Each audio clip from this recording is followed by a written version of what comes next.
Sir ಹಂಗ್ ನೋಡಕ್ ಹೋದ್ರೆ ನಮ್ಮ ಮನೆಯಿಂದನೂ ನಮ್ಮ ತಂದೆ ತಾಯಿ ಹೇಳ್ ಕಳ್ಸಿರ್ತಾರೆ, ಏನ್ ಹೇಳ್ಬೇಡ ಅಂತ. ಕೆದಕಿ ತೆಗ್ದಿದ್ದೀರಲ್ಲ ಸರ್ 30 ವರ್ಷ. ಎಲ್ಲೆಲ್ಲೂ ಹೋಗಿಲ್ಲ ನಾವು ಆನ್ಸರ್ ಮಾಡಿ ಬಿಡುತ್ತೆ. No it's it's a very what you say very light moment ಅಂತಾನೆ ಅನ್ಕೊಳ್ಳಿ. But I personally feel it's I understand your questions, I understand everything, but ದೃಷ್ಟಿಕೋನ ಅಂತ ಒಂದಿದೆ ಸರ್. ಆ ದೃಷ್ಟಿಕೋನದಲ್ಲಿ ಅವ್ರ ಜಾಗದಲ್ಲಿ ಯಾವುದೇ ಹೀರೋಯಿನ್ ಇರಲಿ ಪ್ರಾಬ್ಲಮ್ ಅಲ್ಲ.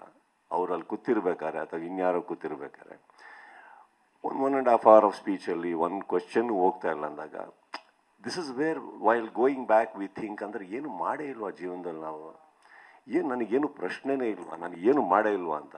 That one thing I think we should all understand, that it's a matter of respect, love, affection. So that's all it is. For example, ನೋಡಿ, ಇಲ್ಲಿ ಪತ್ರಿಕೆ ಮಾಧ್ಯಮದಲ್ಲಿ ಕೂತಾಗ ನೀವೆಲ್ಲರೂ ಸೇರಿ 10 ಪ್ರಶ್ನೆ ಕೇಳಿದೆ, ಶಾರದಾ ಒಬ್ಬರು 25 ಕೇಳ್ತಾರೆ. ಸೊ ಈ ಮಧ್ಯದಲ್ಲಿ ನಾನು ಬೇರೆಯವ್ರನ್ನ ಅಟೆಂಡ್ ಮಾಡ್ತಾ ಇರ್ತೀನಿ, ನೀವು ಹೇಳಿ ಅಂತ. ಈ ಕಾರ್ನರ್ ಶಾರದೆ ಅವ್ರನ್ನ ಕಾರ್ನರ್ ಮಾಡೋಕ್ಕೆ ನಾನು ಯಾವತ್ತೂ ಇಷ್ಟಪಡೋದಿಲ್ಲ. Alright, but that's sweet. All the best to you, all the best to you, all the best friend. ಪ್ರತಿಯೊಬ್ಬರಿಗೂ thank you so much. And let me tell you on the good note, controversy ಅನ್ನೋದು ಪ್ರತಿ ಸಿನಿಮಾದಲ್ಲಿರುತ್ತೆ, ಗಲಾಟೆ ತೊಂದರೆ ಅನ್ನೋದು ನಮ್ಮ personal ಜೀವನಗಳಲ್ಲೂ ಇರ್ತವೆ.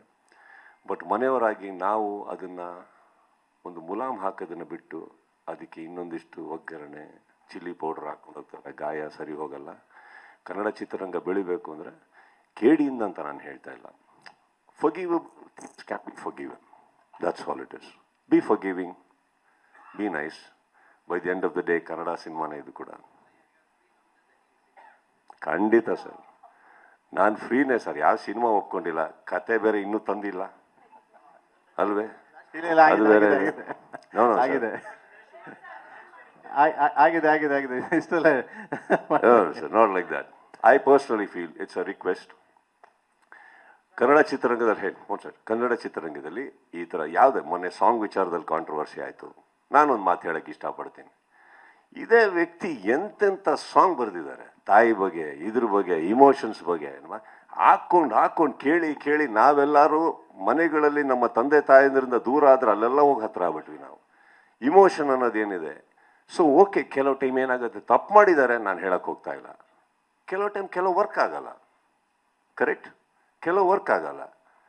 ಇವತ್ತಿಗೆ ಆ ಸೋಷಿಯಲ್ ಮೀಡಿಯಾ ಇರೋದ್ರಿಂದ ಒಪಿನಿಯನ್ಸ್ ಬೇಗ ಎಲ್ಲ ರೀಚ್ ಆಗೋದ್ರಿಂದ ಅಫ್ಕೋರ್ಸ್ ಏನೋ ಆಗಿರ್ಬೋದು. But to make a man feel so small, ಏನೋ ದೊಡ್ಡ ತಪ್ಪು ಮಾಡಿಬಿಟ್ರು, ಇಟ್ ಇಸ್ ನಾಟ್. ನನಗೆ ಮನೇಲಿ ಕೂತ ನನಗೆ ಅನಿಸಿದ್ದು, are we so harsh on our own people?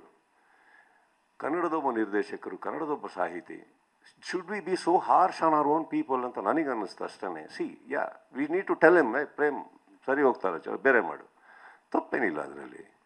So that's what I felt, and I really felt bad that ಆಗುತ್ತೆ. ಬಟ್ ಒಬ್ಬ ಮನುಷ್ಯನ ಇತಿಹಾಸ, ಅವರ ಒಂದು ಚಿತ್ರರಂಗಕ್ಕೆ ಕೊಟ್ಟಂಥ ಕಾಂಟ್ರಿಬ್ಯೂಷನ್ ಇಷ್ಟು ಬೇಗ ಮರೆಯುವಂಥವ್ರು ನಾವ್ಯಾರಾಗಬಾರ್ದು. ಹೊರ ರಾಜ್ಯದವ್ರು 1000 ಮಾತಾಡಲಿ, ನಾವಾಗಬಾರ್ದು ಅನ್ನೋದು ನನ್ನ ಆಸೆ. And it is not even an advice, it's a request. That's all it is. Thank you. ಈಗೇನೋ ಯಾರೋ ಕೇಳ್ತಾ ಇದ್ರಿ. Yes sir. ಸರ್ ಯಾರು ಇವರ ಮಾಡಲಿ sir. He is a great director, sir. I would love to work for him, sir, anytime. Okay. Thank you so much. Thank you so much, darling. And ಇಷ್ಟಪಡ್ತೀನಿ. And ಬೆನ್ನ ನಿಂತು ಇವತ್ತು ಈ cinema ಬರ್ತಾ ಇದೆ. ಆ್ಯಂಡ್ ಡಾರ್ಲಿಂಗು ಮತ್ತೆ ಇದೇ ಇದರಲ್ಲಿ ಕುಮಾರಣ್ಣನ ನೆನೆಸ್ಕೊಳ್ಳೋಕೆ ಇಷ್ಟಪಡ್ತೀನಿ. ಕುಮಾರಸ್ವಾಮಿ ಅವ್ರನ್ನ, ಹಾಗೂ ಪ್ರಹ್ಲಾದ್ ಜೋಶಿ ಅವ್ರನ್ನ, ಹಾಗೂ ವಿ ಸೋಮಣ್ಣ ಅವ್ರನ್ನ. ಏನಕ್ಕೆ ಅಂದರೆ, ಹೆಂಗೆ ಡಾರ್ಲಿಂಗ್ ಸಾಂಗ್ ವಿಷಯದಲ್ಲಿ ಬಂದು ಬೆನ್ ತಟ್ಟಿ, ಬಿಡು ಪ್ರೇಮ್ ಬಿಡು, ನಡಿ ಪ್ರೇಮ್, ನೆಕ್ಸ್ಟ್ ಏನೋ ಮಾಡು ಮಗ ಅಂತ ಹೇಳಿದ್ರು. ಸೊ ಅದೇ ರೀತಿ ಸಿನಿಮಾ ಸೆನ್ಸಾರ್ ಇದಾಗಲಿ, ಬಟ್ ಬೇರೆ ಯಾವುದೇ ವಿಷಯ ಆಗಲಿ ಬಂದು ಬೆನ್ ತಟ್ಟಿ ನನಗೆ ಎಚ್ ಡಿ ಕುಮಾರಸ್ವಾಮಿ ಅವರು, ಆ್ಯಂಡ್ ದೆನ್ ಸೋಮಣ್ಣ ಅವರು ಮತ್ತು ಪ್ರಹ್ಲಾದ್ ಜೋಶಿ ಅವರು ಇಷ್ಟು ಜನ ನಂಗೆ ಸಪೋರ್ಟ್ ಮಾಡಿದ್ರು. Thank you so much. ಇಲ್ಲಿಂದಾನೆ ಥ್ಯಾಂಕ್ ಯು ಸೋ ಮಚ್ ಎಲ್ಲರಿಗೂ. Thank you. Love you darling, love you darling, love you.